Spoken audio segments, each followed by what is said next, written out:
Bien-aimés frères et sœurs, vous connaîtrez la vérité et la vérité vous affranchira. Ça, c'est pas moi qui le dis, c'est la Bible qui le dit. Mais moi, je vous dis mieux.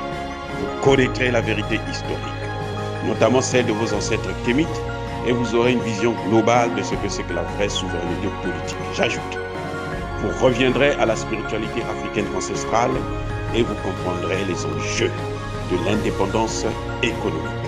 Et pour terminer, vous accepterez votre identité culturelle kémite et vous obtiendrez deux choses.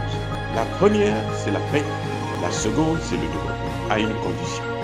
L'unité de toute l'Afrique noire, l'unité de tous les Noirs du monde entier. Otep à tous, bienvenue sur la chaîne des panafricanistes par essence, par conviction et par excellence. Celle des citoyens kémites par nécessité et obligation de combat. Nous sommes une chaîne qui n'est guidée que par nos ancêtres et rien que par les ancêtres qui appartiennent à l'égrégore du monde noir. Par conséquent, nous ne croyons en aucun Dieu venu de l'étranger. Toutefois, cette vidéo n'est aucunement destinée à inciter à la haine ou à la violence, car nous menons un combat qui est d'abord et avant tout spirituel, intellectuel et démocratique. Ensuite, il est politique, géopolitique et géostratégique, contre l'impérialisme, le colonialisme, le néocolonialisme et l'endocolonat, qui sont tous qualifiés de crimes contre l'humanité. Nous menons ce combat sur la base du principe fondamental que nous avons hérité de nos ancêtres kémites, qui est celui de la Mahat, c'est-à-dire solidarité, vérité et justice. Vous êtes donc en droit de connaître la vérité et nous avons l'obligation de vous dire la vérité, rien que la vérité, afin que justice soit rendue au continent africain. Et ça, c'est notre modeste contribution dans cette noble lutte en faveur de la souveraineté, la dignité, la solidarité et l'unité africaine. C'est exactement ça que nous appelons le panafricanisme. Bien-aimés frères et sœurs, les avions militaires maliens ont survolé cette semaine les territoires, les secteurs ou les régions de la région de Kidal, les alentours de Kidal et tout le nord du pays. L'armée malienne a montré sa capacité de contrôler tout son ciel. Et ça inquiète. Ça inquiète les groupes de l'Azawad, ceux qui demandent l'indépendance du nord du Mali. Ça les inquiète beaucoup. Parce que ça, c'est un signe, à mon avis, qui montre, à moins que le président Assimi Goïta n'ait rien compris, mais pour moi, c'est un signe qui montre que les accords d'Alger sont caducs. Les accords d'Alger ont été négociés dans des circonstances où la France contrôlait le territoire. Et c'est là où je pense que l'Algérie avait joué un très mauvais jeu. L'Algérie avait joué un très mauvais jeu. Et le gouvernement malien, qui était très affaibli à ce moment, ne pouvait qu'accepter cette parodie de justice qui, au final, devait amener à la partition du Mali, au profit, bien entendu, des Occidentaux et notamment de la France. Parce que ce qui s'est passé, c'est quoi? C'est qu'à un moment donné, la France avait soutenu, comme d'ailleurs elle continue à soutenir, l'indépendance de Kidal et d'une partie du Nord. Et ça s'est passé sur les chaînes de télévision françaises en boucle. Lorsque la coordination de l'Azawad, ils ont déclaré leur autonomie vis-à-vis du Mali.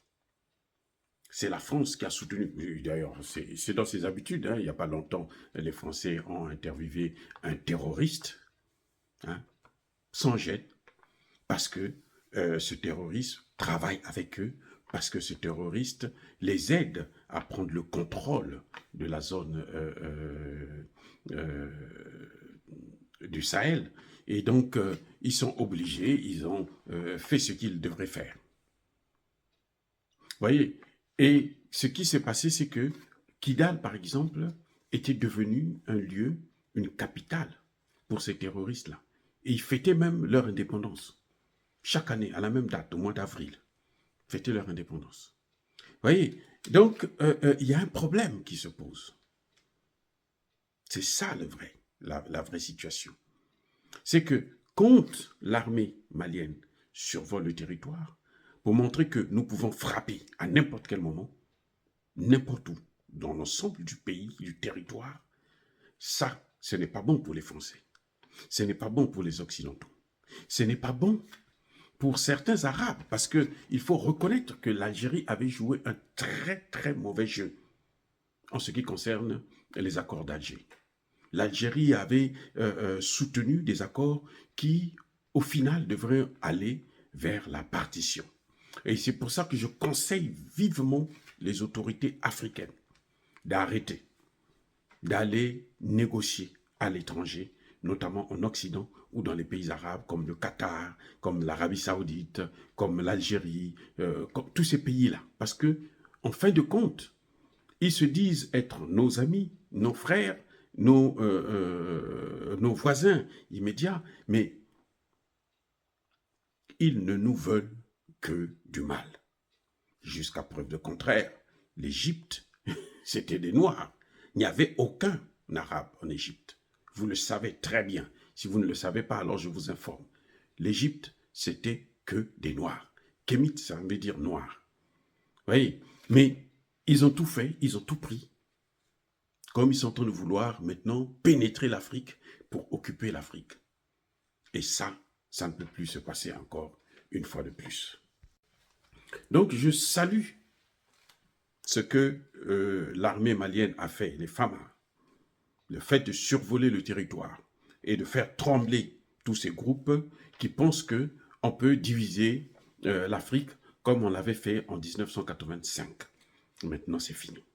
Tous ces Arabes-là, le Mali est un pays des Noirs. Donc les Arabes, s'ils ne sont pas contents, s'ils ne veulent pas vivre avec les Maliens, ils n'ont qu'à repartir chez eux. C'est aussi simple. Est-ce que ce n'est pas de la violence? Nous voulons vivre avec tout le monde. Mais ceux qui viennent chez nous, il ne faudrait pas qu'ils se disent que comme ils ont été des esclaves, nous aussi un jour on va les prendre pour esclaves. Eh oui, en Égypte, ils ont fait disparaître les Coptes. Tous les Noirs qui étaient en Égypte, ça a disparu. On les compte encore peut-être par centaines ou par milliers seulement. Alors que le pays était un pays des Noirs. On nous a même pris notre héritage, les pyramides, tout ça là. Et on ne peut pas continuer comme ça là. Donc le président Assimi Goïta, je salue cette action et il faudrait qu'il continue, qu'il contrôle complètement, totalement, non seulement le ciel, mais aussi le sol de Kidal et toute la région du Nord. Parce que c'est ça le Mali. Le Mali, ce n'est pas seulement le centre du Mali. Le Mali, ce n'est pas seulement Bamako. Le Mali, c'est l'ensemble du pays. Et l'ensemble du pays doit être sous le contrôle du gouvernement malien. S'il y a des Arabes ou des gens qui ont des origines arabes qui ne sont pas contents, ils n'ont qu'à repartir en Libye. La Libye aussi, c'était pour les Noirs. Hein. Ils n'ont qu'à repartir là-bas. Notre problème, ce n'est pas... Vous savez, quand on a chassé les Africains en Tunisie, je n'ai pas voulu parler de ça parce que je me dis, ils n'ont qu'à faire ce qu'ils veulent chez eux, mais qu'ils ne viennent pas faire cette même pagaille chez nous, qu'ils ne viennent pas nous commander, nous dominer, nous martyriser aussi chez nous. C'est ça qui, moi, personnellement, m'inquiète. C'est ça qui, moi, me révolte. Parce qu'ils viennent, ils sont toujours en relation avec les Occidentaux. Et vous allez constater, et c'est d'ailleurs le président Houphouët-Boigny qui le disait, lorsque vous signez des accords avec des Arabes, ces accords sont valables au moment où ils le signent. Après ça, ça n'a plus de valeur. Et ils nous ont tellement fait souffrir. Je vous rappelle que les premiers à nous prendre en esclavage, ce n'étaient pas les leucodermes, les Blancs, mais c'était des Arabes. Eh oui, l'esclavage arabo-musulman a duré plusieurs siècles avant que les Européens puissent prendre le relais. Donc nous ne pouvons plus tolérer ce genre de bêtises, ce genre de choses, ce genre de criminalité. Le Mali doit respecter ses frontières et celui qui ne pense qu'il ne peut pas vivre au Mali, il n'a qu'à sortir, aller ailleurs, là où il sera mieux. Le Mali est indivisible et le Mali est éternel. Donc arrêtons, en tout cas le président malien, l'armée malienne doit continuer à mener ce genre d'opération et il faudrait qu'ils occupent le sol aussi, qu'ils puissent mener des opérations au sol pour occuper, contrôler et assurer la sécurité de toutes les populations qui vivent à Kidal et dans le nord du Mali. Voilà ce que je pense, moi, pour cette situation qui fait trembler la France et ses alliés parce qu'ils se disent que l'armée c'est bien équipé et que ça va être difficile de mener la guerre encore au Mali comme ils l'ont fait avec la Libye et les autres. Dire cela, c'est inciter à la haine ou à la violence? Non. Il y a pas colère, il y a malembe.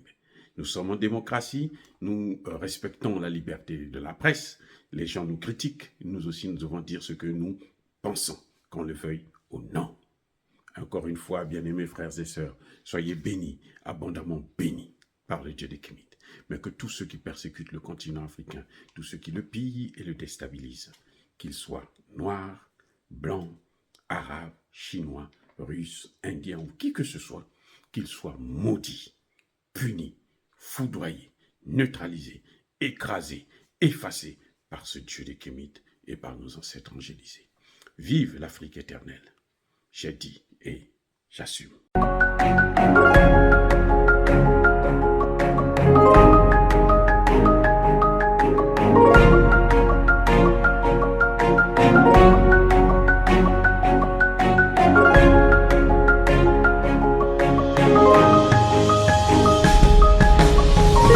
Eux, ils marchent par la foi et non par la vue. Mais moi, je vous conseille vivement de marcher par la connaissance scientifique et historique, notamment celle de nos ancêtres kémites, par les 5 sens et par l'intelligence. Abou Abia.